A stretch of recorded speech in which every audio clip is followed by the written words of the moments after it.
नमस्कार, आप देख रहे हैं खबरों की खबर। मैं हूं आपके साथ सुमित अवस्थी। कानून का जलाल यानी कानून का प्रताप क्या होता है, ये लगता है जैसे इन दिनों महसूस नहीं हो रहा। देश के तमाम राज्यों से जिस तरह की खबरें लगातार आ रही हैं, खास तौर पर महिलाओं के खिलाफ अपराध से जुड़ी खबरें, वो बेचैन करती हैं। लगता है देश में जैसे कानून का जलाल खत्म होता जा रहा है। अपराधियों के मन में उसका डर बचा ही नहीं है। उनका दुस्साहस लगातार बढ़ता जा रहा है। अगर ऐसा नहीं है तो कोलकाता में एक ट्रेनी डॉक्टर के साथ जो घिनौना रेप हुआ, वो घटना हम सब के जहन में आज भी ताज़ा है। देश में बवाल मचा हुआ है। कोलकाता का मामला है। कोलकाता में लगातार धरने प्रदर्शन प्रोटेस्ट चल रहे हैं। कई राज्यों से अब इस तरह की खबरें आ रही हैं। आज हमारी सबसे बड़ी खबर महिलाओं पे जो अत्याचार देश में हो रहा है, जगह जगह की खबरें हैं। कहीं रेप हो रहा है, कहीं हत्या हो रहा है। ऐसे लग रहा है कि कानून का कोई प्रताप बचा नहीं है, कानून का कोई खौफ बचा नहीं है। इस पर हम आज नजर डालने वाले हैं। और दूसरी खबर यूक्रेन की है, जहां पर रूस और यूक्रेन के बीच लड़ाई और तेज हो गई है और यूक्रेन की बिजली व्यवस्था पूरी तरीके से आज के रूसी हमलों में ध्वस्त होने की खबरें आ रही हैं। हमारे साथ मेहमान भी जुड़ेंगे। लेकिन बड़ी खबर आज की जो सबसे बड़ी है, वो देश में महिलाओं के साथ हो रहे अत्याचार के बारे में है। वो मैं एक एक करके बताता हूं। सबसे पहली बात कोलकाता की। कोलकाता में आज विरोध प्रदर्शन था। छात्र छात्राएं जा रहे थे कोलकाता सेक्रेटरीट पे प्रदर्शन करने के लिए। लाठी चार्ज हुआ है, वहां पर वाटर कैनन चलाई गई है। पुलिस की जातिदी की तस्वीरें भी सामने आई हैं। वो आप पहली खबर के तौर पर आज देखेंगे। एक ऐसी खबर आज रत्नागिरी महाराष्ट्र से भी आई है। वहां पर भी नर्सिंग की छात्रा के साथ बलात्कार होने की खबर सामने आई है। उस ऑटो चालक पर शक है, जो बताया जा रहा है कि उसने उस छात्रा के साथ बलात्कार किया है। एक अगली खबर हमारे पास राजस्थान के जोधपुर से आई है। राजस्थान के जोधपुर में भी एक नाबालिग बच्ची के साथ गैंग रेप का मामला आज ही सामने आया। ये खबर राजस्थान से, इस पर भी हम नजर डालेंगे। और चौथी खबर फर्रुखाबाद से है, उत्तर प्रदेश में, जहां पर 2 दलित बच्चियों के साथ उनकी संदिग्ध परिस्थितियों में मौत की खबर सामने आई है, जिसमें एक नाबालिग भी थी। 2 बहनें थीं। दोनों कल जन्माष्टमी के त्यौहार पर घर से बाहर निकली मेला जाने के लिए, और आज सुबह पेड़ से लटकी उनकी लाश मिली है। फर्रुखाबाद में सनसनीज घटना के बाद से मची हुई है। इन तमाम खबरों पर नजर डालेंगे। लेकिन आपको बता दें कि जिस तरह की घटनाएं देश भर में हो रही हैं, उसको देखकर तो ये कहा जा सकता है कि देश में इस वक्त ऐसा लग रहा है कि कानून का प्रताप, कानून का जलवा, कानून का खौफ बचा ही नहीं है। चाहे वो आईपीसी बना लीजिए, चाहे आप बीएनएस बना लीजिए, लेकिन परिस्थितियां वैसी ही दिखाई दे रही हैं जैसे ऐसा लगता है कि देश में कोई कानून का राज बचा ही नहीं है। लेकिन सबसे पहले हम आज के इस बड़े मुद्दे पर नजर डालते हैं, जो कि आज कोलकाता से खबर सामने आई। कोलकाता के आरजी कर मेडिकल कॉलेज में 9 अगस्त को एक ट्रेनी डॉक्टर के रेप और हत्या के मामले का गुस्सा लगातार सड़कों पर दिख रहा है। धरने प्रदर्शन की शक्ल दिन पर दिन इंटेंस होती जा रही है, तीव्र होती जा रही है। ये तस्वीरें जब आप देखेंगे, कोलकाता में राज्य सरकार के सचिवालय नबन्ना से कुछ दूर की हैं। यहाँ गुस्साए छात्रों और आम लोगों ने आज कॉलेज स्क्वायर से नबन्ना तक मार्च का ऐलान किया था। कई नागरिक संगठन भी इस मार्च में छात्रों के साथ आए थे। इसके चलते नबन्ना के बाहर आज दिन भर अफरा तफरी का माहौल रहा। इंसाफ की मांग के साथ सचिवालय की ओर बढ़ने की कोशिश करते छात्रों को रोकने के लिए पहले से पुलिस का आज बड़ा और कड़ा इंतजाम था। 21 डीसीपी के नेतृत्व में 6000 पुलिसकर्मी नबन्ना के आसपास तैनात किए गए थे। प्रदर्शनकारियों पर नजर रखने के लिए ड्रोन्स का भी आज इस्तेमाल किया गया। नबन्ना के पास 19 रास्तों पर जमीन में बड़े बड़े बैरिकेड फिक्स कर दिए गए थे। उन पर ग्रीस लगा दी गई थी ताकि प्रदर्शनकारी उन पर चढ़े तो फिसल जाए। इतने इंतजामों के बावजूद छात्रों ने जब नबन्ना की ओर मार्च नहीं रोका, तो पुलिस ने उन्हें रोकने के लिए आंसू गैस के गोलों का इस्तेमाल किया। पानी की बौछारों से उन्हें पीछे धकेलने की कोशिश की। इस दौरान कुछ प्रदर्शनकारी पुलिस पर पत्थर फेंकते भी दिखाई दिए। प्रदर्शनकारियों को तितर बितर करने के लिए अंत में पुलिस को जमकर लाठीचार्ज भी करना पड़ा। आइए देखते हैं मेरे सहयोगी मुकेश सेंगर की ये जमीनी रिपोर्ट। कोलकाता पुलिस के जवान आगे बढ़ते जा रहे हैं और जो प्रदर्शनकारी हैं उनको खदेड़ा गया है। यहाँ पर जो आंसू गैस के गोले हैं वो चले हैं। यहाँ पर देखिए कि किस तरह से जो प्रदर्शनकारी हैं उनको खदेड़ने की तैयारी चल रही है। ये देखिए लोग सड़क पर नीचे बैठ गए हैं और उनको यहाँ पर हटाया जा रहा है। कोलकाता पुलिस के जो सीनियर अधिकारी हैं वो यहाँ पर पहुँचे हुए हैं और यहाँ पर लगातार लोगों के बीच में और पुलिस के बीच में टकराव देखने को मिल रहा है। प्रदर्शन में कई महिलाएं शामिल हैं और इनको पुलिस यहाँ से जबरन हटा रही है। ये देखिए किस तरह से लोगों को हटाया जा रहा है, क्योंकि लोग ये मांग कर रहे थे कि वो सचिवालय तक जाएंगे, ममता बनर्जी का इस्तीफा मांग रहे हैं, लेकिन अब पुलिस यहाँ को तमाम लोगों को यहाँ से खदेड़ रही है। हल्का बल प्रयोग किया गया है, आंसू गैस के गोले छोड़े गए हैं और यहाँ पर पुलिस ने कहा है कि बैरिकेड के दूसरी ओर रहें, लेकिन जब ये लोग नहीं माने, बैरिकेड तोड़े, तो फिर यहाँ पर वाटर कैनन का इस्तेमाल किया गया, आंसू गैस के गोले छोड़े गए और अब यहाँ से लोगों को हटाया जा रहा है। ये देखिए कोलकाता पुलिस के जवान किस तरह से धक्का देकर यहाँ से लोगों को हटा रहे हैं। कुछ प्रदर्शनकारी यहाँ पर पकड़े गए हैं और इनको पुलिस लेकर जा रही है। ये देखिए यहाँ पर जो प्रदर्शनकारी हैं उनको पकड़ा गया है और यहाँ से धरपकड़ करके पुलिस उनको लेकर जा रही है। जी, क्या मांग है? लाठी दिए दादा मांग क्या है आपकी? दादा क्या मांग है, क्या डिमांड है आपकी? अपराधी जो है उसका सजा चाहिए, फांसी की सजा चाहिए और कुछ नहीं। उधर पुलिस का कहना है कि आज के प्रदर्शन के लिए इजाजत किसी को नहीं दी गई थी। पुलिस ने यह भी कहा कि आज पेट्रोल बम भी बरामद किए गए। जिस संगठन ने मार्च का आह्वान किया उसका नाम छात्र समाज है, लेकिन बंगाल में सत्तारूढ़ तृणमूल कांग्रेस ने आरोप लगाया कि आज के प्रदर्शन के पीछे बीजेपी और एबीवीपी थे और रैली के दौरान हिंसा फैलाने की बाकायदा प्लानिंग की गई थी, साजिश की गई थी। उधर बीजेपी का आरोप है कि न्याय देने की बजाय ममता बनर्जी की पुलिस शांति पसंद लोगों पर लाठियां बरसा रही है और एक तरीके से लोकतंत्र नहीं, ये लाठी तंत्र आज कोलकाता की सड़कों पर दिखा, ये बीजेपी ने इल्जाम लगाया। बीजेपी ने पुलिस की आज की कार्रवाई के खिलाफ कल बंगाल में 12 घंटे के बंद का ऐलान किया है। आज शांतिपूर्ण डेमोक्रेटिक आंदोलन के ऊपर जिस तरीके का पुलिस ने हिंसा की, पुलिस ने लाठियां भाजी, पानी की बौछार की और उसके साथ साथ आंसू गैस के गोले भी छोड़े, हम इसके विरोध में, इस डेमोक्रेटिक आंदोलन को कुचलने के विरोध में पश्चिम बंगाल सरकार के खिलाफ ममता बनर्जी की रेजिग्नेशन की डिमांड को लेकर कल 12 घंटे का जनरल स्ट्राइक का डिमांड किए हैं। हम जनता से अपील करते हैं कि आप इस स्ट्राइक में, इस धर्मघट में, इस हड़ताल में शामिल हो और आज हम छोटी सी डिमांड लेके लाल बाजार यानी पुलिस हेडक्वार्टर तक जा रहे थे कि जिन लोगों को गिरफ्तार किया गया है, स्टूडेंट्स को, उनको छोड़ दिया जाए। स्टूडेंट की भविष्य की बात है, लेकिन पुलिस ने हमें यहाँ पे रोका है। पुलिस ने हमें यहाँ पे रोक के जनता को और भी तकलीफ देने की व्यवस्था कर रही है। इससे पहले बीजेपी के नेता और बंगाल विधानसभा में विपक्ष के नेता शुवेंदु अधिकारी ने आरोप लगाया कि प्रदर्शन की योजना बना रहे 4 छात्र बीती रात से लापता हैं। उन्होंने आशंका जताई कि इन छात्रों को पहले ही पुलिस ने गिरफ्तार कर लिया है और उन्होंने ये भी चेतावनी दी कि इन छात्रों को कुछ भी हुआ तो ममता सरकार जिम्मेदार होगी। पूरा प्रदेश में 50-60 हजार पुलिस ये लोग आज फील्ड में उतरा। यहाँ 6000 पुलिस कलकत्ता पुलिस का, वहाँ 7 से 8 हजार पुलिस। Water cannon they are using, peaceful demonstration, no flag, no bamboo, nothing else. They are using tear gas in सातरागाची।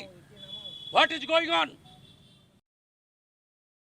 उधर बंगाल पुलिस ने कहा कि ये छात्र आज के मार्च के दौरान बड़े पैमाने पर हिंसा की साजिश कर रहे थे, इसीलिए जनहित में उन्हें गिरफ्तार किया गया। उनके परिवारों को इस बात की जानकारी भी दे दी गई है। पुलिस ने आज के विरोध प्रदर्शन के सिलसिले में 10 केस दर्ज किए हैं और 100 लोगों को हिरासत में भी लिया। आज के प्रदर्शन में 25 पुलिसकर्मी घायल हुए। इस बीच कोलकाता में ट्रेनी डॉक्टर के रेप और हत्या के मुख्य आरोपी संजय रॉय के एक करीबी पुलिस सब इंस्पेक्टर का भी पॉलीग्राफी टेस्ट कराया जाएगा। आरजी कर मेडिकल अस्पताल के पूर्व प्रिंसिपल संदीप घोष का पॉलीग्राफी टेस्ट आज पूरा हो गया। इस मामले में अभी तक की तफ्तीश पर आइए आपको ये रिपोर्ट दिखाते हैं।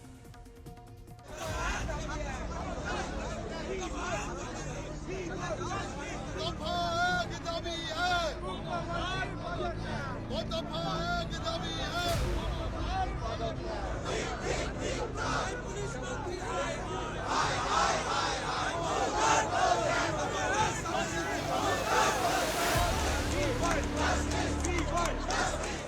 कोलकाता के लाल बाजार में बीजेपी पुलिस मुख्यालय के बाहर प्रदर्शन कर रही पार्टी मांग कर रही है कि गिरफ्तार किए गए छात्रों को तुरंत रिहा किया जाए।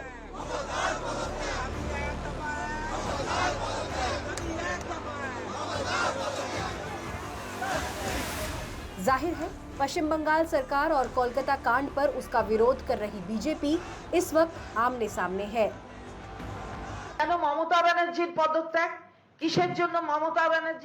ममता बनर्जी क्यों इस्तीफा दे? वह ममता बनर्जी का इस्तीफा क्यों मांग रहे हैं? तथाकथित छात्र समाज या अन्य सामाजिक संगठन बदलापुर की घटना के बाद महाराष्ट्र के मुख्यमंत्री का इस्तीफा मांगने के लिए आगे क्यों नहीं आए? राजस्थान और बिहार में भी विभत्स घटनाएं हुई हैं। ममता बनर्जी आज बंगाल की जनता के खिलाफ खड़ी हुई है। ममता बनर्जी आज बंगाल के यूथ और स्टूडेंट्स के खिलाफ खड़ी हुई है। ये एक तानाशाह है जो तानाशाह बंगाल की जनता की आवाज़ को दबाना चाहती है।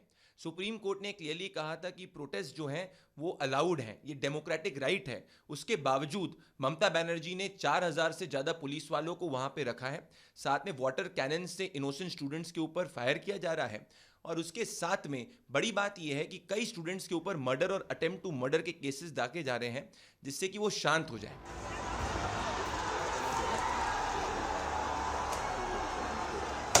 विरोध और प्रदर्शन के बीच ये जानना भी जरूरी है कि कोलकाता कांड में सीबीआई की जांच कहां तक पहुंची और मंगलवार को क्या हुआ। आरजीकर मेडिकल कॉलेज के पूर्व प्रिंसिपल संदीप घोष मंगलवार को 11वें दिन भी सीबीआई दफ्तर में पूछताछ में शामिल होने के लिए पहुंचे। इसके अलावा मेडिकल कॉलेज की 4 नर्स भी पूछताछ में शामिल हुई। इस बीच कोलकाता पुलिस के एएसआई अरूप दत्त को भी सीबीआई कोर्ट ली गई और पॉलीग्राफ टेस्ट की मांग की। एक अपडेट ये भी है कि ईडी ने मेडिकल कॉलेज में भ्रष्टाचार के मामले में सीबीआई की एफआईआर के आधार पर मनी लॉन्ड्रिंग का केस दर्ज कर लिया है। इसके पहले सीबीआई पूर्व प्रिंसिपल संदीप घोष के अलावा अस्पताल के फॉरेंसिक मेडिसिन विभाग के डेमोन्स्ट्रेटर देबाशीष सोम से भी पूछताछ शुरू कर चुकी है। देबाशीष सोम से अस्पताल में वित्तीय अनियमितताओं के मामले में भी पूछताछ की जा रही है। सूत्रों के मुताबिक आरजीकर के पूर्व चिकित्सा अधीक्षक संजय वशिष्ठ को भी सीबीआई ने तलब किया है। सीबीआई के अधिकारियों का मुख्य उद्देश्य अलग अलग मामलों के बीच कड़ियों को जोड़ना है। पहला मामला रेप और हत्या का है और दूसरा वित्तीय अनियमितताओं का। खासतौर पर तब जबकि कोलकाता की वारदात के बाद प्रदर्शनकारियों ने दावा किया है कि जिस डॉक्टर के साथ दरिंदगी हुई उसे सच जानने की कीमत चुकानी पड़ी है। Bureau report, NDTV India.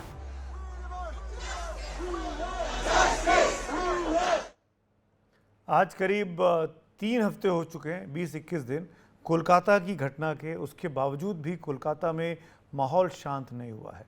अभी तक ऐसा लग रहा है इस पूरे मामले में कहीं ना कहीं बहुत ज़्यादा लीपापोती की गई है ताकि असली गुनहगारों तक पुलिस के हाथ ना पहुंच सके। शायद पुलिस भी इसमें इन्वॉल्व है, ऐसे भी शक जताए जा रहे हैं। पर जो भी कुछ है, इस घटना के जरिए देश भर में मैसेज जा सकता था कि अगर पुलिस का डंडा चलेगा तो अपराधी को सख्त कार्रवाई होगी, पर ऐसा होता नहीं दिख रहा है क्योंकि बंगाल की आंच अब दूसरे राज्यों में भी फैलती जा रही है। बहुत सी खबरें आ रही हैं जहां पर कानून हाथ में लिए गए और बच्चियों के साथ ज्यादती हुई। ऐसी एक घटना महाराष्ट्र में आज हुई है। महाराष्ट्र के रत्नागिरी में ये प्रदर्शन एक छात्रा के साथ रेप की घटना के बाद सामने आया है। घटना से गुस्साए लोगों ने कल रात रास्ता जाम कर दिया और विरोध प्रदर्शन किया। पुलिस की अब तक की तफ्तीश के मुताबिक पीड़ित छात्रा ने अपने घर जाने के लिए ऑटो रिक्शा लिया था और ऑटो चालक ने छात्रा को पानी में कोई नशीला पदार्थ मिलाकर दिया, जिसके कारण वो बेहोश हो गई। उसके बाद आरोपी रिक्शा चालक महिला को एक सुनसान जगह पर ले गया और वहां उसके साथ दुष्कर्म किया। लड़की ने होश में आने के बाद इसकी सूचना अपने परिवार को दी, जिसके बाद पुलिस स्टेशन में लड़की की शिकायत के आधार पर मामला दर्ज कर लिया गया। फिलहाल पुलिस सीसीटीवी के माध्यम से आरोपी की तलाश कर रही है और पीड़ित लड़की को सरकारी अस्पताल में भर्ती कराया गया है। 24 घंटे के अंदर अगर आरोपी को गिरफ्तार नहीं किया तो हम खुद उस पर एक्शन लेंगे, चाहे कुछ भी हो जाए। हमारे घर में भी लड़कियां हैं, हम उन्हें सुरक्षित कैसे रखें? हम सारे बहुत दुखी और क्रोधित हैं। इस पर जल्द से जल्द कार्रवाई होनी चाहिए। उस नराधाम को सजा होनी ही चाहिए, उसे काट कर टुकड़े टुकड़े कर देने चाहिए। देश में ऐसी घटनाएं हो रही हैं, लेकिन आरोपी के ऊपर ना गुनाह दाखिल हो रहा है, न सजा हो रही है। रत्नागिरी में पहली बार ऐसा हो रहा है। अगर हम रत्नागिरी में आरोपी को काट कर फेंक दें, तो दूसरा कोई ऐसी वारदात को अंजाम देने की हिम्मत नहीं करेगा। इन महिलाओं का गुस्सा बहुत जायज दिखाई देता है। महाराष्ट्र में ठाणे के बदलापुर से आज एक और शर्मसार करने वाली खबर आई। यहां पर एक नाबालिग के साथ उसके ही पिता द्वारा दुष्कर्म करने के आरोप की खबर सामने आई है। आरोप है कि पिता अपनी बेटी को पीटता था और 22 अगस्त को जब उसने फिर बेटी के साथ दुष्कर्म किया तो बेटी ने पुलिस को मामले की जानकारी दी और पिता के खिलाफ शिकायत दर्ज कराई। पुलिस ने आरोपी पिता को गिरफ्तार कर लिया। उसके खिलाफ रेप और पॉक्सो जैसी धाराओं के तहत केस दर्ज किया गया है। ऐसी खबरें वाकई में बहुत बेचैन कर देती हैं। ठाणे के बदलापुर से ही इससे पहले 16 अगस्त को 2 बच्चियों के स्कूल में यौन शोषण का भी मामला सुर्खियों में रहा था। यहां भी जनता काफ़ी नाराज दिखाई दी थी। इस मामले में आरोपी को गिरफ्तार कर लिया गया। इसके बाद महाराष्ट्र सरकार ने महिला सुरक्षा की खातिर स्कूलों और हॉस्टलों में पैनिक बटन लगाने का प्रस्ताव रखा, जिस अंदाज में CCTV लगे हुए हैं। और अब एक ऐसी ही परेशान करने वाली खबर एक और राजस्थान से आई है। राजस्थान के जोधपुर की ये खबर है। राजस्थान के जोधपुर में एक नाबालिग से गैंगरेप का मामला आज सामने आया। ये घटना वैसे तो 25 अगस्त की रात की है, जिसके आरोपी सभी अभी तक फरार है।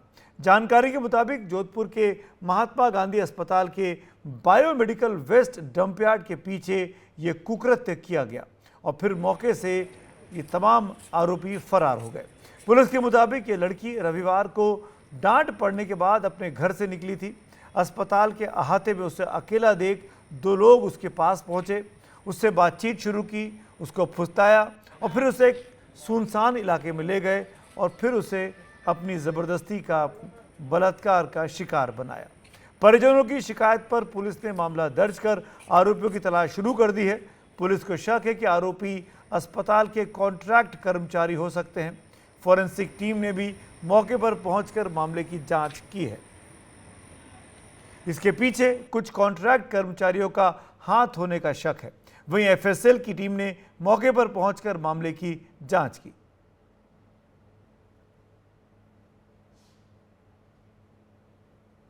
अभी जैसे ये घटना जैसे सामने आई है तो थाने की टीमें बना करके वो जो आरोपी हैं उनकी पहचान करने और उनको दस्तयाब करने के लिए भेजी हुई हैं और उम्मीद है कि जल्दी हम इसमें पकड़ लेंगे, उनको दस्तयाब कर लेंगे जल्दी। घटना कब हुई थी ये?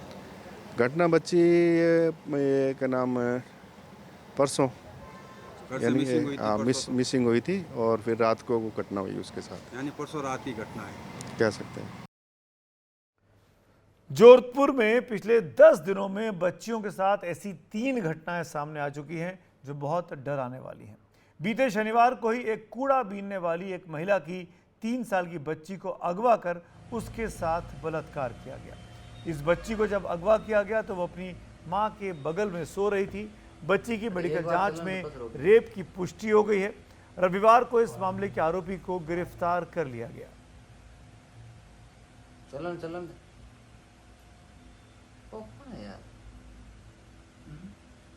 दे तो। और अब आते हैं उत्तर प्रदेश की तरफ।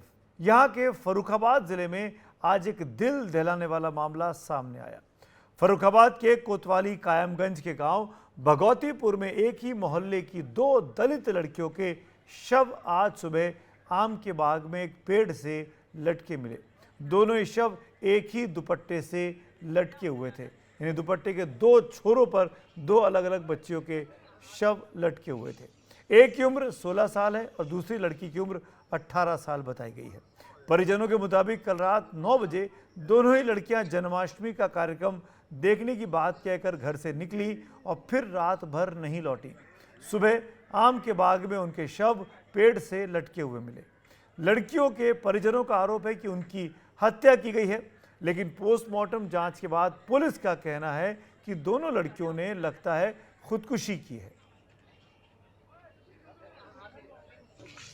हमको सुबह करीब लगभग 5:30 बजे 6 बजे अनुमानित समय हमें मालूम पड़ा, तब हम आए तो दोनों लड़कियाँ लटकी हुई। हमें मालूम ये पड़ता है कि इनके किसी ने हत्या करके लटकाया गया है। तो जो भी घटना है इसके बारे में पोस्टमार्टम के बाद पूरी तरह से इस पूरे घटनाक्रम का पता चल पाएगा। मौके से एक फ़ोन भी मिला है जो पेड़ के पास रखा हुआ था, और एक सिम एक लड़की के कपड़ों से बरामद हुआ है, जिस सिम की डिटेल निकालने को उसमें आगे जानकारी प्राप्त की जा रही है। लेकिन अभी तक इस मामले में पुख्ता तौर पर कुछ भी नहीं कहा जा सकता। उत्तर प्रदेश की इस घटना पर राजनीतिक प्रतिक्रियाएं भी आज दिन में सामने आई। समाजवादी पार्टी के अध्यक्ष अखिलेश यादव ने सोशल मीडिया प्लेटफॉर्म एक्स में अपनी पोस्ट में लिखा, उत्तर प्रदेश के फर्रुखाबाद में 2 बच्चियों की लाशें पेड़ पर लटकी मिलना एक बेहद संवेदनशील घटना है। भाजपा सरकार इस मामले में तत्काल निष्पक्ष जांच करे और हत्या के संदिग्ध मामले में अपनी आख्या प्रस्तुत करे।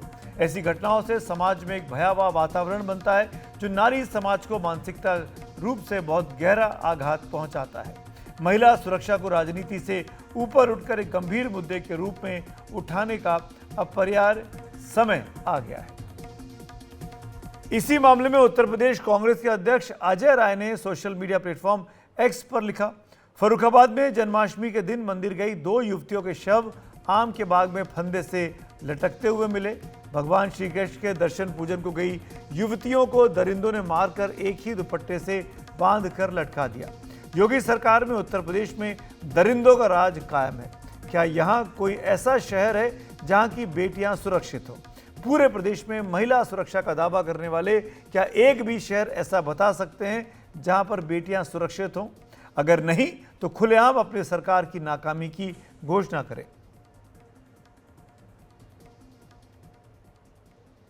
उधर आजाद समाज पार्टी के अध्यक्ष चंद्रशेखर आजाद ने भी आज इस मामले में अपनी प्रतिक्रिया जताई और कहा कि उत्तर प्रदेश के फर्रुखाबाद के कोतवाली कायमगंज क्षेत्र से भगवतीपुर गांव में 2 दलित युवतियों के शव एक ही दुपट्टे से लटके हुए मिलने की घटना अकल्पनीय, असहनीय, अस्वीकार्य है। सीएम योगी आदित्यनाथ जी मामले की निष्पक्ष शीघ्र जांच कर सख्त कार्रवाई करें।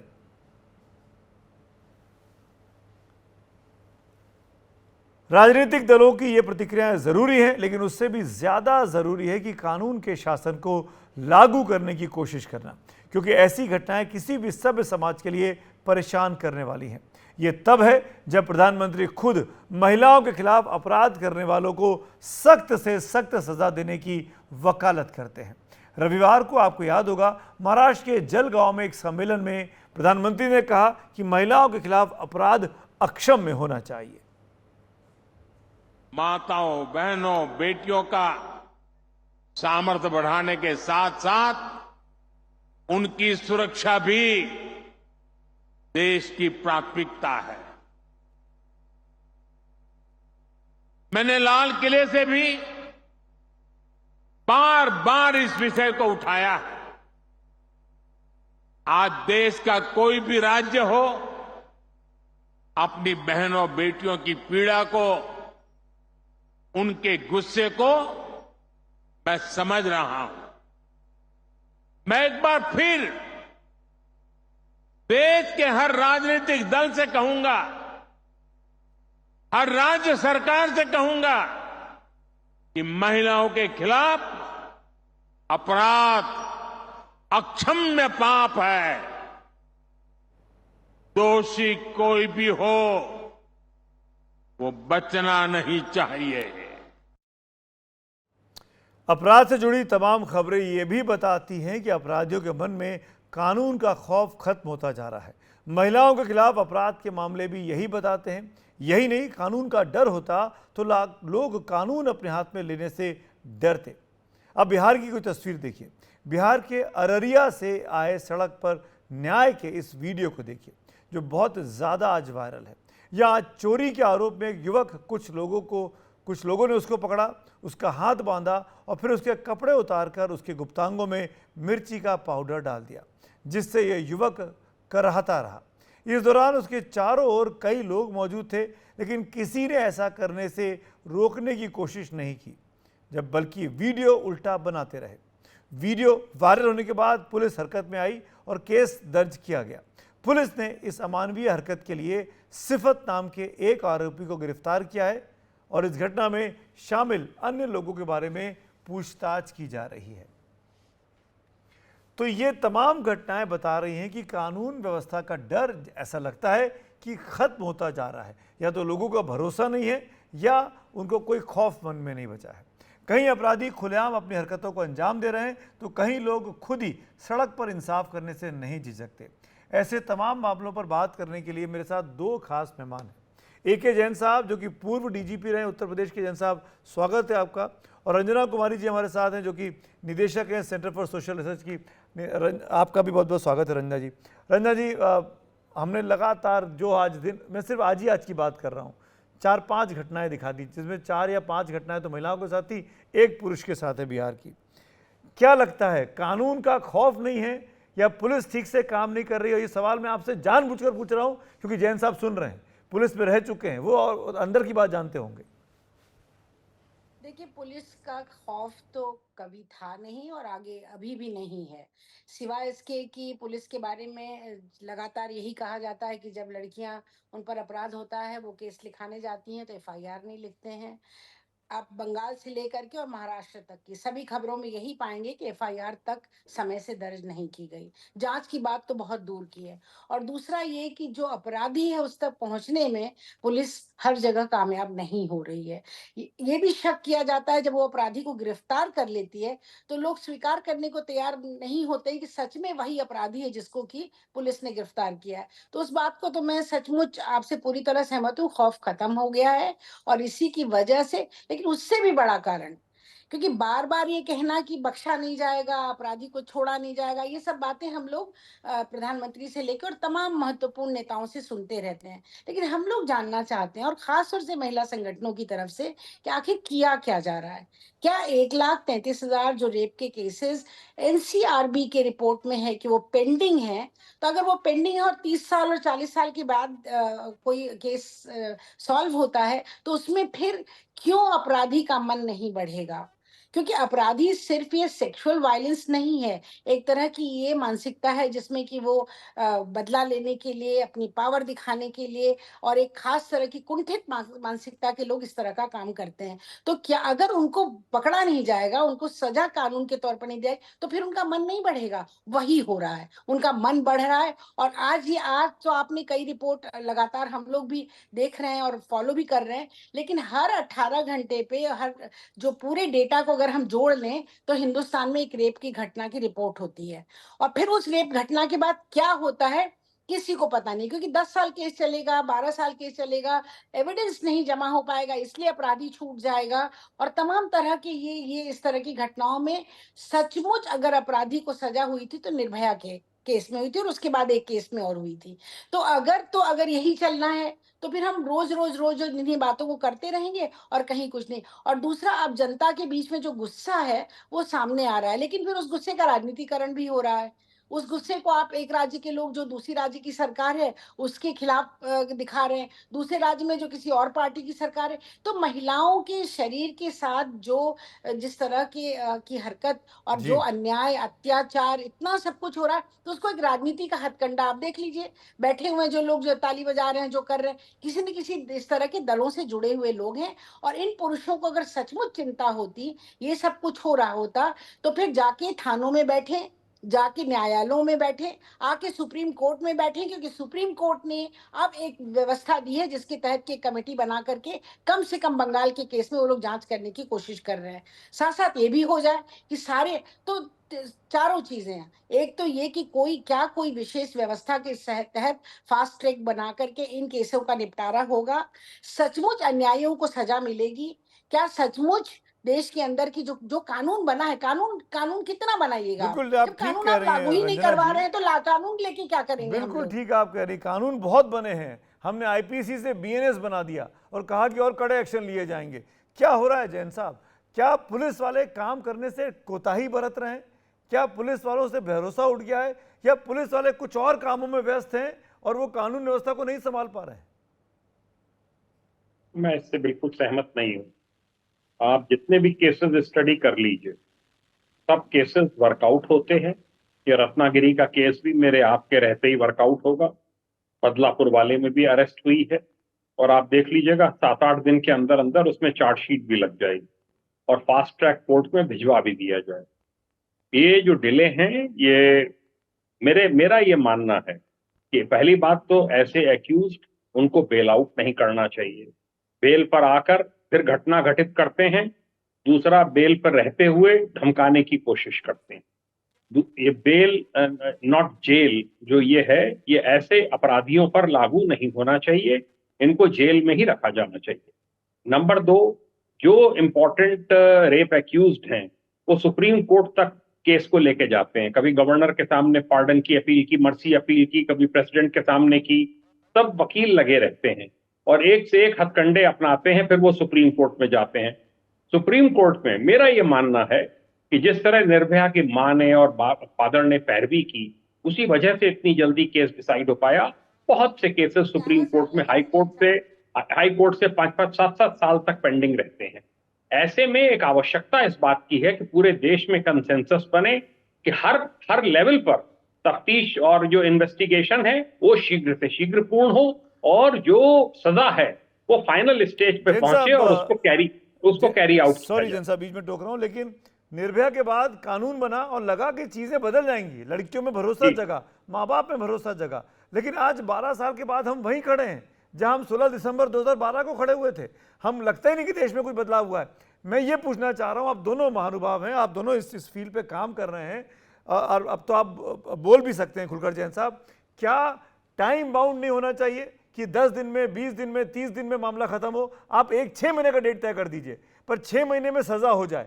पहली बात तो एफआईआर नहीं लिखी जाएगी, जो हमने कोलकाता में देखा। जैसा कि रंजना जी ने कहा, एफआईआर लिख ली गई तो पकड़ा नहीं जाएगा, किसी ना किसी बहाने से भाग जाएगा, फरार हो जाएगा, मिलेगा नहीं। जो भी है, पुलिस की लापरवाही कहिए या उसकी स्मार्टनेस कहिए आरोपी की। क्या टाइम बाउंड ही एक तरीका बचा है? देखिए, जो नए कानून बने हैं उनमें साफ प्राविधान किया गया है। भारतीय नागरिक सुरक्षा जो संहिता है उसमें लेट डाउन है, सब टाइम बाउंड है और उसका पालन होना चाहिए। कोर्ट के लेवल पर भी पालन होना चाहिए, पुलिस के लेवल पर भी पालन होना चाहिए और जो इसका पालन ना करे उनके खिलाफ मेरा मानना है कड़ी कार्रवाई होनी चाहिए। ये जो आज यूपी में हुआ, फर्रुखाबाद में, बाकी पुरानी बातें छोड़, मैं रंजना जी में आता हूँ। न्याय में भी, Ranjana ji give me time, I will come to you please. मैं आऊंगा।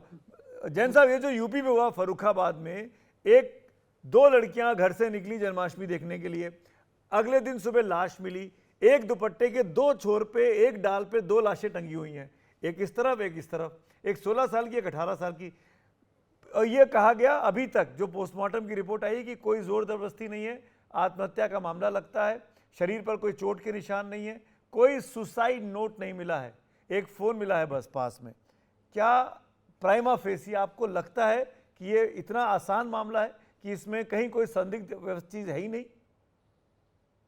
जब मैंने इस घटना का पता चला तो मुझे लगा कि बहुत ही संगीन ये घटना घटित हुई। घटना है भी संगीन। मैंने इसके बारे में जानकारी करी अपने लेवल से। पता ये चला है कि लड़कियों से कल कुछ कहासुनी जो घर वालों के द्वारा हुई थी, क्योंकि उसमें से एक लड़की, एक वहां पे टेलर है गांव में, सेम कास्ट का है, उससे मिलती थी काफी, और कल रात काफी देर वो घर पे नहीं लौटी। जो भी वजह रही, जो पोस्टमार्टम की रिपोर्ट मैंने देखी है, सीएमओ की बाइट देखी है, उससे स्पष्ट है, पैनल ऑफ डॉक्टर्स ने जो पोस्टमार्टम कंडक्ट किया है, एंटीमॉर्टम हैंगिंग आया है, जो कि स्पष्ट है कि सुसाइड है। जो स्लाइड्स हैं वो प्रिजर्व कर ली गई हैं और फॉरेंसिक साइंस लेबोरेटरी को भेज दी गई हैं। उसमें कोई शरीर पर चोटें नहीं हैं, कोई सेक्सुअल असॉल्ट नहीं है। ऐसे में जो जांच है वो लगातार चल रही है। कोई और फैक्ट आएगा, बिल्कुल कार्रवाई होगी। मैं आपके साथ हूं। अगर कोई इसमें कोई और घटनाक्रम है, कड़ी से कड़ी कार्रवाई होनी चाहिए। मैं इसमें जो है बड़ा स्पष्ट रूप से इस बात को कह देना चाहता हूं जो मैंने सीएमओ की बाइट देखी, जो मैंने पोस्टमार्टम रिपोर्ट्स की फाइंडिंग्स देखी, उससे ऐसा लग रहा है कि ये हैंगिंग का, ये सुसाइड का भी केस हो सकता है। ओपन इन्वेस्टिगेशन है, कहीं पर भी कोई और साक्ष्य मिलेगा, मैं समझता हूं कि पुलिस इसको इसमें तत्परता से रंजना कार्रवाई जी कुछ करेगी। बोलना चाह रही हैं, रंजना जी सॉरी। देखिए, मैं ये बोलना चाहती थी कि जैन साहब ने कहा ना कि जल्दी से जल्दी फैसला होना चाहिए और ये सब बहुत कुछ होना चाहिए, लेकिन आप ये बताइए निर्भया के केस में कितने साल लग गए थे फैसला होने में? जिस केस के पीछे हम लोग पहले दिन से पड़े रहे थे कि ये नहीं, इसमें फैसला होना चाहिए।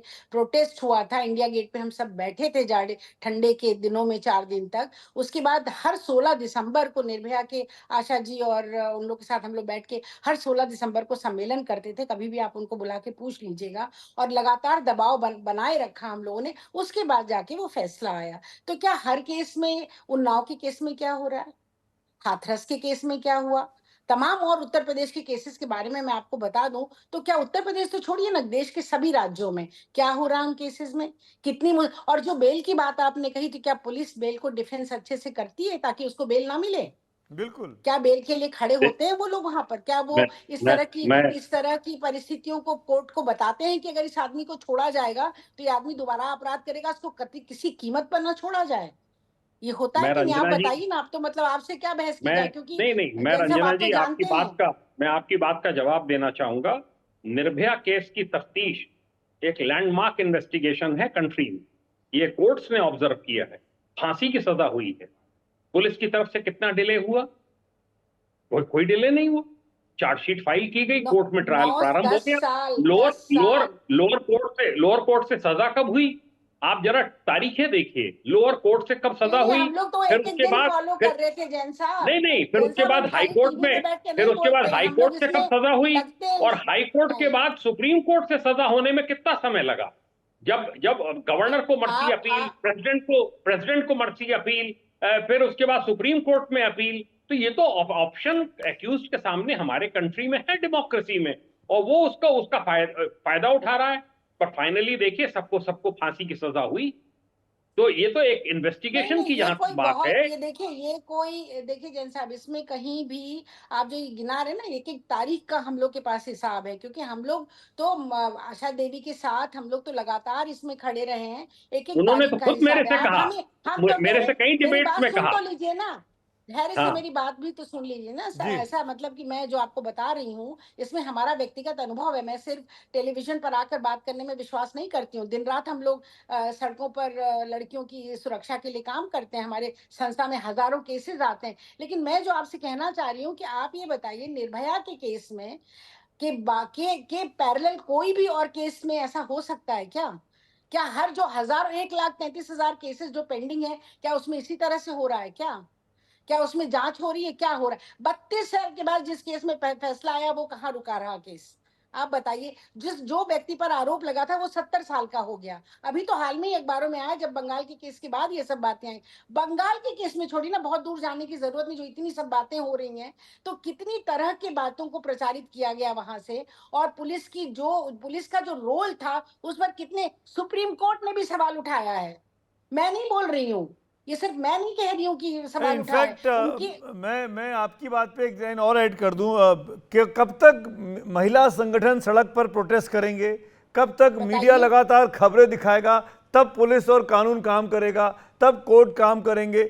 ये नौबत ही नहीं आनी चाहिए ना। डिटरेंट होना चाहिए कि पुलिस है, मैं ये अपराध नहीं कर सकता, मैं ये अपराध करूंगा तो कल मेरे को सरेआम सजा मिलेगी, सजा हो जाएगी मुझे।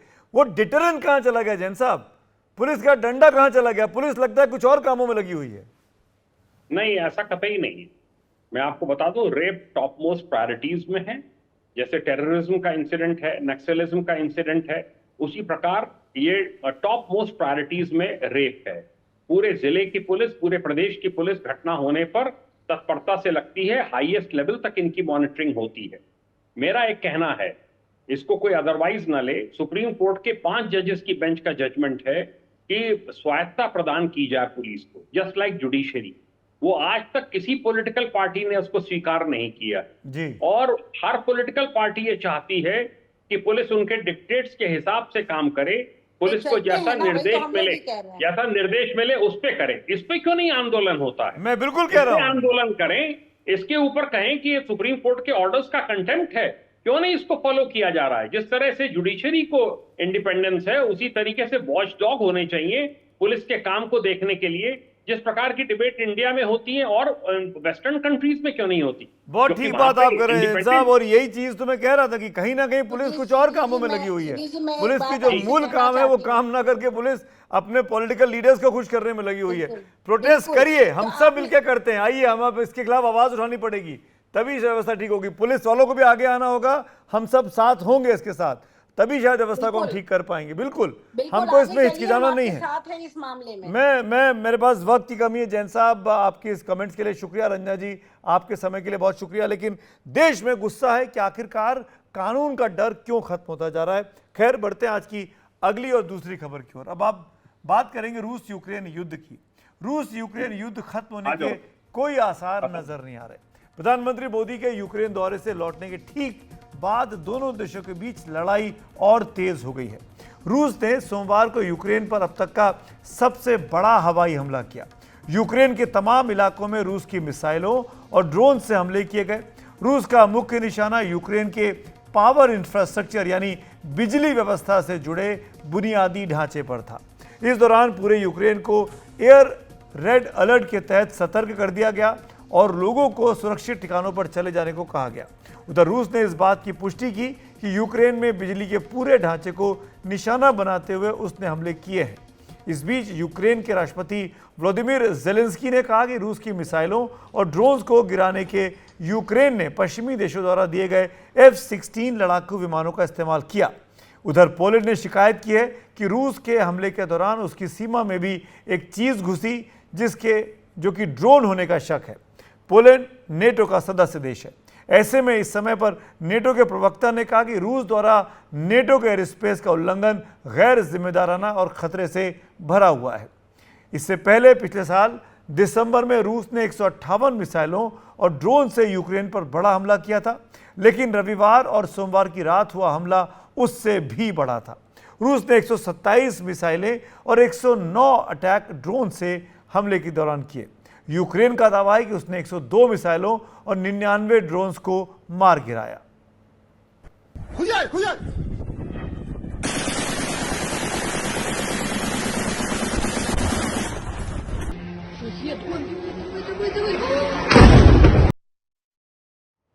रूस और यूक्रेन के बीच इस युद्ध का असर पूरी दुनिया पर पड़ा है। भारत इस युद्ध को थामने के लिए अपनी ओर से काफी कोशिश कर रहा है। इसी के तहत प्रधानमंत्री मोदी ने पिछले दिनों यूक्रेन की यात्रा की और वहां के राष्ट्रपति व्लादिमीर ज़ेलेंस्की से बातचीत की। इसके बाद आज प्रधानमंत्री मोदी ने रूस के राष्ट्रपति व्लादिमीर पुतिन से फोन पर बातचीत की। सोशल मीडिया एक्स पर प्रधानमंत्री ने एक पोस्ट में इसकी जानकारी दी। उन्होंने लिखा, आज राष्ट्रपति पुतिन से बात की, अपनी विशेष रणनीतिक साझेदारी को और मजबूत करने के उपायों पर चर्चा की। रूस यूक्रेन संघर्ष और यूक्रेन की मेरी हालिया यात्रा पर विचारों का आदान प्रदान हुआ। संघर्ष के शीघ्र, स्थायी और शांतिपूर्ण समाधान का समर्थन करने के लिए भारत की दृढ़ प्रतिबद्धता दोहराई। खास बात यह है कि इससे एक दिन पहले यानी कल ही प्रधानमंत्री ने इसी मुद्दे पर अमेरिका के राष्ट्रपति जो बाइडेन से भी फोन पर बातचीत की थी और शांति बहाली के लिए भारत के पूरे समर्थन की बात की। और अब रूस यूक्रेन युद्ध के ताज़ा हालात पर भारत की पहल पर बात करने के लिए हमारे साथ दो खास मेहमान जुड़ रहे हैं। शशांक साहब, जो कि पूर्व विदेश सचिव हमारे साथ रह चुके हैं, और रूस की राजधानी मॉस्को से वरिष्ठ पत्रकार आरती सोनी जी मेरे साथ जुड़ रही हैं। आपका भी बहुत बहुत स्वागत है। शशांक जी, मेरा पहला सवाल आपसे, जो परिस्थितियां आज के दौर में दिखाई दे रही हैं, जिस तरीके से प्राइम मिनिस्टर मोदी की विजिट के बाद पिछले 2 दिनों में जो अटैक्स हुए दोनों तरफ से, आपको लगता नहीं है कि चीज़ें बहुत ज़्यादा इंटेंस हो गई हैं, बहुत ज़्यादा प्रॉब्लम क्रिएट करने वाली हैं? सुमित जी, इसके 2 पहलू हैं। एक तो भारत का रवैया क्या माना गया विश्व में, और भारत को कैसे अपने शांति के प्रयासों को आगे बढ़कर बताना पड़ा। क्योंकि जब हमने देखा कि भारत के प्रधानमंत्री राष्ट्रपति पुतिन से मिले, तो उसी समय नेटो की समिट चल रही थी, कमेमोरेटिव समिट वॉशिंगटन में, और उन लोगों ने कहा कि ये जो है किस प्रकार से पुतिन साहब को मदद दी जा रही है भारत की तरफ से। तो वो भारत को फिर से बताना पड़ा कि हम लोग शांति के पक्ष में हैं और हमेशा से बात करी है हमने कि ये डिप्लोमेटिक नेगोशिएशंस पीसफुल तरीके से इसका हल निकलना चाहिए और उसको पूरा करने के लिए प्रधानमंत्री फिर व्लादिमीर जेलेंस्की से भी मिले, यूक्रेन गए और उन्होंने बाइडेन साहब से बात करी है, पुतिन साहब से बात करी है। ये तो एक पहलू हुआ भारत के किस प्रकार से जो उन्होंने अपनी स्थिति को शांति की तरफ पहल करने के लिए जो भी हम कर सकते हैं कदम उठाने के लिए वो उसको पूरे तरीके से अपनी प्रतिबद्धता उसको बयान किया बार बार। दूसरी तरफ है कि जो रूस और यूक्रेन में इस समय हमलों का आदान प्रदान चल रहा है ये बहुत ही खतरनाक है। लेकिन अगर आप देखें, असल में मैं वियतनाम युद्ध के समय में हनोई में पोस्टेड था, सन 72-73 की बात है। उन दिनों अमेरिका के जो स्ट्रेटेजिक एक्सपर्ट्स थे वो यही कहते थे कि अगर नेगोशिएशन करना है तो थोड़ा सा युद्ध की तरफ पहले बढ़ना होगा, तो जो है नेगोशिएशंस के लिए ग्राउंड ठीक से प्रिपेयर हो पाएगा। तो इस बार भी हम देख रहे हैं कि अमेरिका में चुनाव होने वाले हैं और इस समय अमेरिका ने अभी तक कोई ऐसा पीस प्लान की तरफ कोई बात करी नहीं है। लेकिन अगर 2-2.5 महीने के अंदर हम 70 दिन का समय बचा है, उसमें अगर उनको कोई निर्णय लेना है तो ये समय है जबकि शांति के लिए पहल की जा सकती है। तो भारत अपनी तरफ से पहल कर रहा है और रूस और यूक्रेन भी, मैं समझता हूँ कि यूक्रेन में इस समय पूरे हालात ऐसे बन रहे हैं कि वो चाहे अमेरिका उनको कितने ही हथियार दे या यूरोप कितने ही मदद करे पैसे से और हथियार से, अब यूक्रेन में स्थिति ऐसी है कि वो चाहते हैं कि ये शांति की तरफ कदम उठाने चाहिए। तो मैं समझता हूँ कि ये दोनों तरफ बहुत ही खतरनाक बात भी है, एक तरफ जिस तरीके से हमले हो रहे हैं, लेकिन दूसरी तरफ मैं मानता हूँ कि शांति के लिए भी मौका है ये अगले 70 दिनों में हमें शांति के लिए कोई वार्ता आगे बढ़ाने के लिए। बिल्कुल। और आरती सोनी जी, वहाँ मॉस्को में, रूस में पुतिन साहब को लेकर किस तरह का सेंटिमेंट है? क्योंकि कीव से तो खबरें आती हैं कि वहाँ का जो पब्लिक है, वहाँ का जो जनरल मूड है वो जेलेंस्की के पीछे खड़ा हुआ है। ये लड़ाई जो है वो पूरे यूक्रेन की लड़ाई है। क्या यही भाव रूस के लिए भी कहा जा सकता है? देखिए, रूस में तो स्थिति इस प्रकार से है कि देश की जनता रूस के राष्ट्रपति के साथ और सेना के साथ में है। रूस की जो अपनी स्थिति है या नारा है उसका, रूस के देश में ही आरामदायक स्थिति को निर्मित करना है और सुरक्षा की बहाली करना है। ये रणनीति रही है रूस की शुरू से। यूँ कहा जा सकता है कि इसीलिए रूस लड़ाई लड़ रहा है ताकि अपने दक्षिण पश्चिमी सीमा क्षेत्र में नाटो के जमवाड़े को सफाया कर सके, और इसमें देश की जनता पूरी तरह से देश की सेना और रूस के राष्ट्रपति व्लादिमीर पुतिन के साथ में है। और जहां तक मैं कहूंगी कि यूक्रेन की जो स्थिति कमजोर है रूस के मुकाबले में, क्योंकि यूक्रेन ने हमेशा से मनोवैज्ञानिक हथकंडों को अपनाया है और रूसी सैनिकों और जनता को। पर इस बार तो ये इल्जाम लगता है ना आरती जी की शुरुआत रूस ने की थी, जिस तरीके से हमले किए थे आज से कुछ महीनों पहले, कुछ महीनों के, अब तो 2.5 साल यहाँ पर ड्रोन हमले जो है अंदर से भी हुए हैं। ये ड्रोन हमले रूस में जो घुसपैठिए थे यूक्रेन के, उनके द्वारा किए गए थे। और आज सुबह भी 9:30 पर ब्रयांस्क जो लगे क्षेत्र हैं और वहाँ पर भी यूक्रेन के द्वारा जो ड्रोन हमला किया गया था वो नाकाम कर दिया गया है रूस की सेना के द्वारा। तो जहाँ तक अभी का जो हमले की बात कर रहे हैं, तो एक बार फिर मैं कहना चाहूँगी कि ड्रोन हमले हो रहे हैं इसीलिए देश की सुरक्षा के लिए और विशेष रूप से दक्षिण पश्चिमी क्षेत्र की सुरक्षा के लिए रूस की सेना अपना काम जारी रख रही है। तो ये जो अभियान है, तो यदि यूक्रेन सोच रहा है कि नाटो की सेना उसके साथ में है तो या F-16 मिसाइल उसको मिल चुके हैं तो वो ये युद्ध को जीत लेगा, तो ये नहीं है। रूस अपने बल पे, दम बूते पर और अपनी देश की जनता के समर्थन से लड़ाई को लड़ रहा है। तो इसीलिए ये जो हमले हुए पर इसका अंत क्या है? ये आरती जी, ये देश में, रूस में, मॉस्को में, बुद्धिजीवी वर्ग में, आम जनता में ये चर्चा होती है कि नहीं होती है? 2.5-3 साल हो गए। जेलेंस्की जैसा एक व्यक्ति, एक छोटा सा मुल्क यूक्रेन जैसा रूस के मुकाबले, वो 2.5 साल लड़ाई को खींच कर ले गया। आप अंत क्या है इसका? अंत में तो आपको बातचीत की टेबल पे आना होगा ना। ये शुरुआत कौन करेगा? रूस हमेशा से लड़ाई के पक्ष में नहीं था। मैं पहले भी कई बार बता चुकी हूँ इस बात को कि दोनों देशों में एक दूसरे के रिश्तेदार रहते हैं। तो ये लड़ाई जो है ये रूस या यूक्रेन की नहीं है। अब तो ये हो गया है नाटो एक तरफ है यूक्रेन के साथ में और दूसरी तरफ है रूस। पर रूस के पास में अब उसके जनता का समर्थन है, क्योंकि यूक्रेन के पास में उसकी जनता का समर्थन मैं नहीं कह सकती कि है उसके पास में। और जहाँ तक बुद्धिजीवी वर्ग रूस का आपस में बात करता है या कुछ, तो मैं आपको ये बोलना चाहूँगी कि रूस में जो लड़कियाँ युवा वर्ग हैं, मैंने कल ही उनसे बात की थी कुछ युवा लोगों से। उन्होंने बोला यदि देश के लिए लड़ने की बात होगी तो हम लड़ने के लिए तैयार हैं। जी तो शशांक जी, एक कमेंट में आपका चाहूंगा, जैसे आज आरती जी हमारे साथ जुड़ी हुई हैं, कल मेरे साथ प्रोफेसर मृदुला घोष जो कि यूक्रेन में पढ़ाती हैं वहाँ पर मौजूद हैं और वो भी इंडियन थी। वो बिल्कुल वही बात कह रही थी जो आरती जी यहाँ रूस में रह के कह रही हैं, वो यूक्रेन के लिए कह रही थी। मैं नाम लेके बाकायदा कोट कर रहा हूँ, कल इसी शो में मेरे साथ लाइव थी कीव से। मैं ये पूछना चाहूँगा शशांक जी, जब दोनों पक्ष ये कह रहे हैं कि गलती तो दूसरे ने की है, हमने गलती नहीं की है, ऐसे में बातचीत की जगह कहाँ दिखाई देती है? पहला चीज़ तो ये। और दूसरी चीज़, जैसे भारत ने प्रयास किया कि भाई सुलह होनी चाहिए, आप पुतिन से भी मिले, आप ज़ेलेंस्की से मिले, कोई रोड मैप लेके जाना चाहिए इन देशों को कि भाई ये प्लान है, इसके ज़रिए हम बातचीत की टेबल पे आएंगे, ये जगह आपको खाली करनी है, वो जगह आपको खाली करनी है। वो प्लान कहीं दिखाई नहीं दे रहा है। सुमित जी, ऐसा है, प्लान्स तो बहुत सारे देश दे चुके हैं। चीन का आखिरी प्लान था जिसमें उन्होंने कहा कि जो भी हिस्से रूस ने अपने कब्जे में कर लिए हैं वहाँ पर आप रेफरेंडम करा लीजिए बाद में, शांति वार्ताएं करने के बाद में, और जो भी वहाँ निर्णय होगा उसको मान लीजिए, तो वो डेमोक्रेटिक तरीका हो जाएगा। लेकिन उसको उन्होंने रिजेक्ट कर दिया है। तो इसलिए मैं समझता ये हूँ कि जितने भी अभी तक शांति के प्रपोजल्स दिए गए हैं, अब बेहतर ये है कि एक भावना बननी चाहिए यूरोप के अंदर, यूक्रेन के अंदर और रूस के अंदर कि भाई शांति वार्ता के बाद में ही कुछ हल निकाला जा सकता है। युद्ध तो जो है वो मेरे ख्याल से किसी की भी ये इच्छा नहीं है कि इस युद्ध को बहुत आगे स्तर पर बढ़ाया जाए, यानी कि बहुत ही और भीषण कर दिया जाए।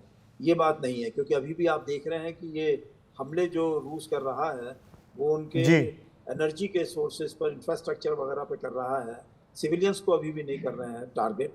इसी प्रकार से यूक्रेन भी कोशिश करता है कि सिविलियंस को टारगेट ना हो।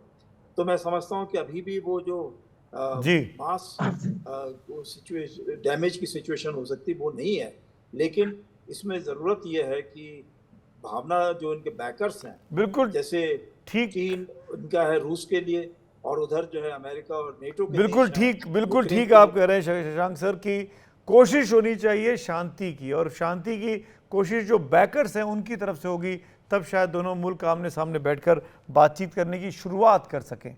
अभी मैं शुरुआत की बात कर रहा हूँ, हल क्या निकलेगा मुझे भी नहीं पता। शुक्रिया शशांक जी, आरती सोनी जी, वक्त निकालने के लिए, हमारे साथ जुड़ने के लिए थैंक यू सो मच। आगे बढ़ते हैं आज की एक और महत्वपूर्ण अपडेट की ओर। आज news broadcasters and digital association NBDA के प्रतिनिधि मंडल ने प्रधानमंत्री नरेंद्र मोदी से मुलाकात की। प्रतिनिधि मंडल ने प्रधानमंत्री को डिजिटल क्रांति से जूझते न्यूज़ ब्रॉडकास्ट उद्योग की समस्याओं और चुनौतियों से आगाह करवाया, जिससे न्यूज़ के विकास पर असर पड़ रहा है। इस प्रतिनिधि मंडल में NDTV नेटवर्क के प्रमुख संजय पुगलिया के अलावा NBDA के अध्यक्ष रजत शर्मा के साथ कलीपुरी और अनुराधा प्रसाद जैसे ब्रॉडकास्टिंग के दिग्गज मौजूद थे। प्रधानमंत्री के अलावा इस बैठक में सूचना और प्रसारण मंत्री अश्विनी वैष्णव भी शामिल हुए।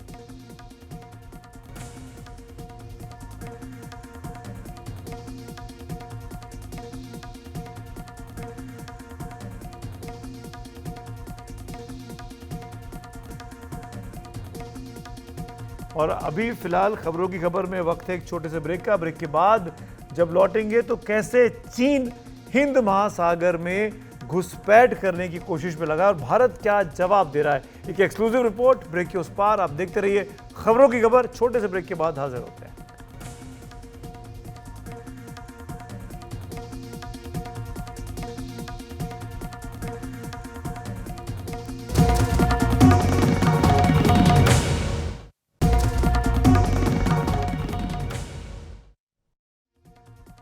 एक बार फिर आपका खबरों की खबर में स्वागत है। जैसे कि हमने बताया पहले, चीन बहुत ज़्यादा भारत को घेरने की कोशिश करता है। इसी तरीके से चीन ने हिंद महासागर में भी पैठ बनाने के लिए भारत के आसपास अपने 3 युद्धपोतों को भेज दिया। भारत का भी एक युद्धपोत वहां पर निगरानी कर रहा था।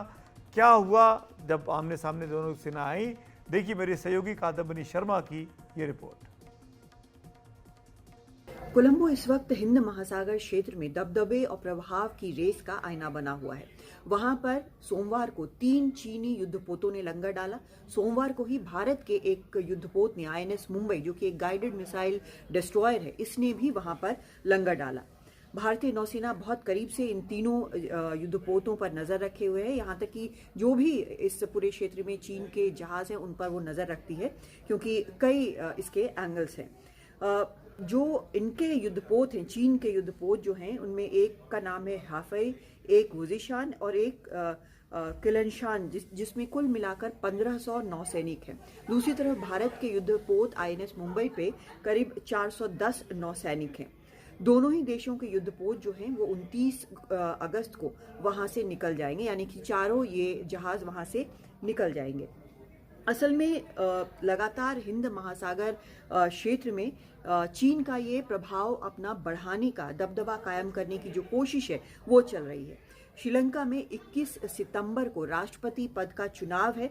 वहां पर रानिल विक्रमसिंघे जो हैं वो बेहतर एक चॉइस माने जा रहे हैं कई देशों के प्रति, जबकि दूसरी तरफ चीन के झुकाव वाले अनुराग कुमारा दिसानायके जो हैं वहां पर चुनाव लड़ रहे हैं। इसके ठीक पहले 3 युद्धपोतों का, यानी राष्ट्रपति चुनाव के ठीक पहले 3 अगर युद्धपोत चीन के वहां पर लंगर डालते हैं तो इसका सीधा मतलब ये है कि चीन अपना प्रभाव, अपना दबदबा, अपनी ताकत दिखाने की कोशिश वो कर रहा है। और वहां पर जब तक चुनाव नहीं होते हैं तो ये एक समस्या जरूर है। लेकिन चीन का जो लोन का मामला था श्रीलंका को, जिसके कारण एक आर्थिक कोलैप्स वहां पर हुआ, वो भी अभी काफी ताजा है। भारत की मदद से श्रीलंका जो है वहां से इस आर्थिक मुश्किल से निकल रहा है और स्थिति जो वहां पर अभी मौजूदा है वो किसी से छिपी नहीं है। लेकिन भारत को अंदाजा है कि चीन किस कोशिश में है। इसका नज़ारा वो मालदीव्स में भी देख चुका है, जहां पर चीन की तरफ झुकाव वाले मोहम्मद मुइज़ू ने चुनाव जीता। तो भारत की कोशिश ये है कि जो भी हो वहां पर वो फ्री एंड फेयर हो, श्रीलंका में जो भी इलेक्शन हो। हिंद महासागर क्षेत्र को भारत अपना प्रभाव क्षेत्र मानता रहा है, लेकिन पिछले कुछ वक्त में चीन के जहाज लगातार वहां पर प्रेजेंस बना रहे हैं। कुछ सर्वे जहाज, कुछ रिसर्च जहाज, लेकिन असल मंशा उनकी मानी जाती है कि वो जासूसी है।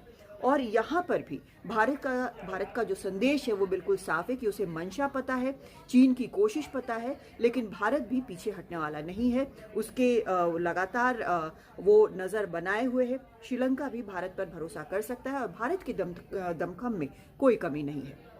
दिल्ली से कादम्बिनी शर्मा, NDTV इंडिया। चीन अपनी विस्तारवादी नीति के लिए कुख्यात रहा है। इस बार भी चीन की वही हिमाकत है। भारत और चीन के बीच जो आप देख पा रहे हैं, इसीलिए तनाव हिंद महासागर से लेकर तमाम भारत के बॉर्डरिंग एरियाज में चीन की इस विस्तारवादी नीति के कारण होता है। फिलहाल खबरों की खबर में आज मेरे साथ इतना ही। एक छोटा सा ब्रेक यहाँ पर ले रहे हैं, लेकिन NDTV पर खबरों का सिलसिला जारी है। मुझको दीजिए इजाजत। शुभ रात्रि।